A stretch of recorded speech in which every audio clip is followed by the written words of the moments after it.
हरि ओम श्री गणेशाय नमः। ओम नमः शिवाय। त्रैपंचाशतमो अध्याय विवाहिके महोत्सव का वर्णन।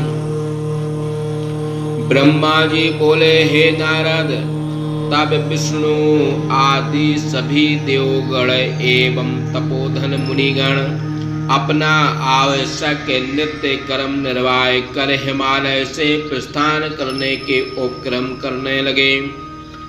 इधर हिमालय भी स्नान कर अपने इष्ट देव के पूजनोपरांत नगरवासियों एवं बंधुओं को साथ लेकर जनवासी गए। उन्होंने सर्वप्रथम शंकर का पूजन किया, पुनः हाथ जोड़कर विनय से प्रार्थना करते हुए कहने लगे, आप इन सभी के साथ कुछ दिन और मेरे घर पर निवास करें। हे शंभो, मैं आपके दर्शन से ही कृतार्थ हो रहा हूँ, इसमें संशय नहीं। आहा, आज मैं धन्य हूँ जो आप इन देवताओं को साथ लेकर मेरे घर पर पधारे हैं। ब्रह्मा जी बोले, शैलराज ने इस प्रकार बहुत सा अनुनय विनय कर दोनों हाथ जोड़े हुए शिव को प्रणाम किया और विष्णु आदि देवताओं के साथ प्रभु को आमंत्रित किया। पुनः आदर के सहित शिव का ध्यान कर विष्णु के सहित उन देवताओं तथा मुनियों ने प्रसन्नता पूर्वक हिमालय से कहा। देवगण बोले, हे गिरिराज, आप धन्य हैं, आपकी कीर्ति अत्यंत विशद है। निश्चय इस त्रिलोकी में आपसे बढ़कर कोई पुण्यात्मा नहीं है। जिसके दरवाजे पर सज्जनों को गति देने वाले भक्त वत्सल एवं पर ब्रह्म सदाशिव अपने सेवकों के साथ कृपा कर पधारे। आपने हमें ठहरने के लिए अत्यंत मनोहर जनवास दिया एवं बहुत सम्मान किया। आपने जैसा पूर्व भोजन दिया वह तो आवर्णीय है, इस विषय में कोई आश्चर्य की बात नहीं है। जहाँ साक्षात जगदम्बा शिवा देवी निवास करती हैं, अब हम लोग सर्वथा परिपूर्ण हैं, कुछ भी शेष नहीं रहा। हम लोगों का बहुत बड़ा भाग रहा जो यहाँ पर आ गए। ब्रह्मा जी बोले, हे नारद, इस प्रकार से वे परस्पर एक दूसरे की प्रशंसा करने लगे। उस समय वेदों का उद्घोष, साधु शब्द तथा जय शब्द के उच्चारण से आकाश व्याप्त हो गया और नाना प्रकार के उत्सव होने लगे। मंगल गान होने लगा, अप्सराएं नाचने लगी, मागध गण स्तुति पाठ करने लगे और असंख्य द्रव्यों का दान किया जाने लगा।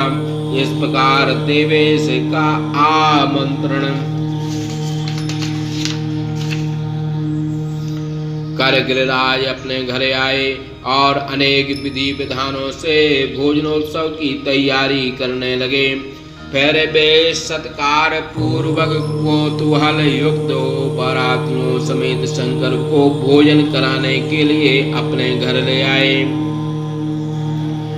उन हिमालय ने सर्वप्रथम शिव का, विष्णु का तथा मेरा पाद प्रक्षालन किया। अनंतर देवताओं, मुनियों तथा अन्यों के भी चरण धोए। पुनः बंधु बांधवों सहित गिरिराज ने बड़े प्रेम के साथ सबको मंडप के भीतर आसन देकर बिठाया। विष्णु सदाशिव एवं मुझे ब्रह्मा सहित समस्त देवता गण बड़े प्रेम के साथ भोजन करने लगे। इस प्रकार गिरिराज ने रसीले विविध अन्नों से भोजन द्वारा सबको तृप्त किया। उस समय नगर की नारियां हंसती हुई एवं देवताओं की ओर तन से देखती हुई गाली मधुर पानी में गान करने लगी। इस प्रकार सब लोग विधिवत भोजन के पश्चात आचमन कर गिरिराज से आज्ञा ले प्रसन्नता एवं तृप्ति से युक्त हो अपने अपने स्थान को चले आए। इस प्रकार तीसरे दिन भी गिरिराज ने विधिवत दान एवं सम्मान से उन लोगों का आदर सत्कार किया।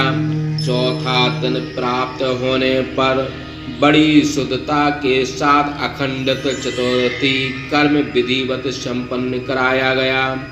उस समय नाना प्रकार के उत्सव, जय जयकार तथा साधु शब्दों का उच्चारण, नाना प्रकार के दान, गाने एवं नृत्य होने लगे। पांचवां दिन प्राप्त होने पर प्रसन्न हुए देवताओं ने बड़े प्रेम के साथ गिरिराज से विदाई के निमित्त आज्ञा मांगी। देवताओं की बात सुनकर हिमालय हाथ जोड़कर कहने लगे, अभी आप लोग कुछ दिन और रहें तथा मेरे ऊपर कृपा करें। ऐसी प्रार्थना कर उन्होंने बड़े स्नेह से शंकर, विष्णु, मुझे ब्रह्मा तथा अन्य देवताओं को और बहुत दिनों तक आदर के साथ टिकाया। इस प्रकार निवास करते हुए जब देवताओं को बहुत दिन बीत गए तो उन्होंने हिमालय के समीप सप्तऋषियों को भेजा। उन्होंने गिरिराज तथा मैना को समयोचित बातें कहकर समझाया और प्रशंसा करते हुए शिव तत्व ही सबसे श्रेष्ठ है ऐसा सा विधि प्रतिपादन किया। हे मुने, उनके समझाने से हिमालय ने किसी प्रकार विदाई स्वीकार की। तब शिव जी देवताओं के सहित विदा होने के लिए हिमालय के घर गए।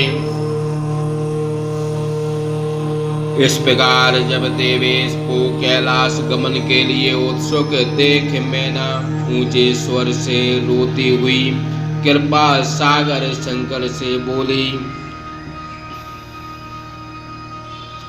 मैना बोली, हे कृपा सागर, आप कृपा कर मेरी पुत्री का पालन कीजिएगा। आप आशुतोष हैं, अतः पार्वती के सहस्त्रों दोषों को क्षमा कीजिएगा। हे प्रभु, यह मेरी कन्या जन्म जन्मांतर से आपकी भक्त है। यह आप महादेव प्रभु को छोड़कर स्वप्नावस्था में अथवा जागते समय भी किसी अन्य का स्मरण नहीं करती। आपकी भक्ति के सुनने मात्र से ही इसके नेत्रों में हर्ष के आंसू आ जाते हैं और शरीर पुलकित हो जाता है, किंतु आपकी निंदा सुनते ही यह मौन हो मृतक के समान हो जाती है। ब्रह्मा जी बोले, ऐसा कहते हुए मैना ने अपनी पुत्री को सदा सबके लिए समर्पण कर दिया और ऊंचे स्वर में से रोती हुई उन दोनों के आगे गिर पड़ी। तब शंकर ने मैना को समझाया और हिमालय से आज्ञा ले देवताओं के सहित कैलाश की ओर यात्रा की। देवताओं ने हिमालय के कल्याण की कामना करते हुए शंकर के गणों के सहित मौन हो कैलाश की ओर प्रस्थान किया। कुछ दूर जाकर वे हिमालय के एक उपवन में विष्णु सहित शिव के आगमन की प्रतीक्षा करते हुए ठहर गए। हे मुनीश्वर, इस प्रकार से देवताओं के सहित शिव के विदा होने तक सारा वृत्तांत मैंने तुमसे कहा। अब विवाह उत्सव तथा विदाई के अनंतर होने वाले विरह के बीच शिव जी की यात्रा का वर्णन सुनो। इस प्रकार शिवदत्ती भाषा टीका सहित से महाप्राण के अंतर्गत द्वितीय रुद्र संहिता के तृतीय पार्वती खंड में शिव यात्रा नामक 53वां अध्याय समाप्त। बोलिए शंकर भगवान की जय।